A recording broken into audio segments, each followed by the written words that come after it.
$5 dollar store hand soap. This cannot get any better. I am dry. Prepare to suffer. What I'm doing right now is essentially a nighttime routine. Good luck.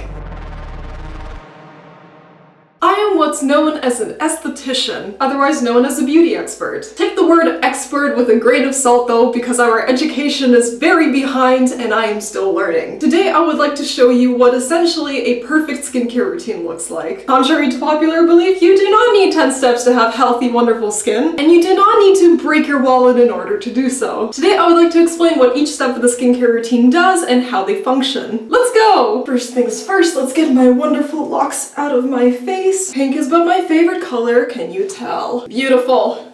We are ready to go. First thing I typically do is wash my hands because we want to have clean hands in order to touch the face. For this I love to use $5 dollar store hand soap. But if I happen to be wearing makeup for work or for a different purpose, I would first use an oil-based cleanser. This can be a micellar water, this can be an oil cleanser, this can be a balm cleanser. The purpose of these is to remove makeup, as most makeup is either oil or silicone based. And in basic chemistry, like attracts to like. But as today I am not wearing any makeup on my face, I am just going to proceed with a water-based cleanser. These are your cleansing foams, these are your cleansing waters, and these are your cleansing gels. These will simply remove any sweat, dirt, or oil off of your face. I am dry, so I only cleanse my face at night. Some people need to do it both in the morning and at night. Both methods are perfect and respectable. I also refuse to show what products I'm using, and the reason is because that is irrelevant. If you use a $300 luxury product, or if you use a $5 drugstore brand, if it works for you, that is a good product. I like to be thorough with my face washing, but I do not like to be too rough because my skin is as sensitive as a clam with an attitude. Some people like to wash their face in the shower, others like to wash it by the sink. Both methods are just fine, and if you get soap in the eyes, in the nose, or in the mouth, prepare to suffer.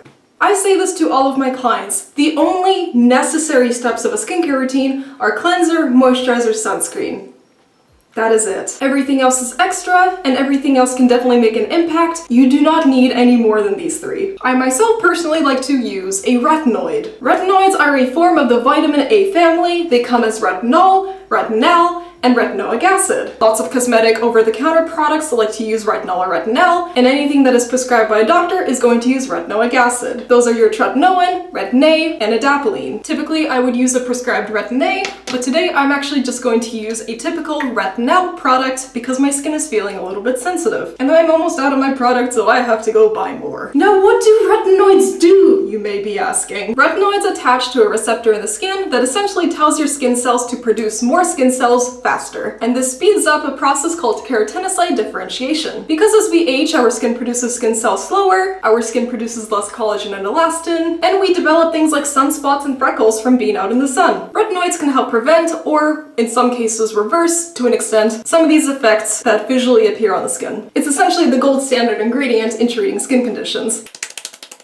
Say it with me, easy, breezy, beautiful fantasy. I forgot to mention, what I'm doing right now is essentially a nighttime routine. You would not use retinoids in the morning because the sun can actually degrade the effectiveness of these ingredients. If you would like to know my morning routine, I wake up, I wash my face, and I use sunscreen. Your SPF is your BFF, please use it diligently. The next thing I'm going to be using is a moisturizer. If you would like to know what kind of moisturizer to use for your skin type, it's very easy. If you have dry skin, use a heavier one. If you have oily skin, use a lighter one. And if you have combination skin, then good luck. I find that combination skin tends to do better with products that have both a lipid content and a very gel-like consistency, so it doesn't feel too heavy on the skin, but it also gives the moisture that is needed. Now you may be asking, primarily the men in the audience, why is a moisturizer needed? Your skin relies on a couple different factors in order to have a healthy barrier. Your skin has a lipid content and it also has a water content. When we just live throughout day to day, we tend to lose water in our skin by just evaporation.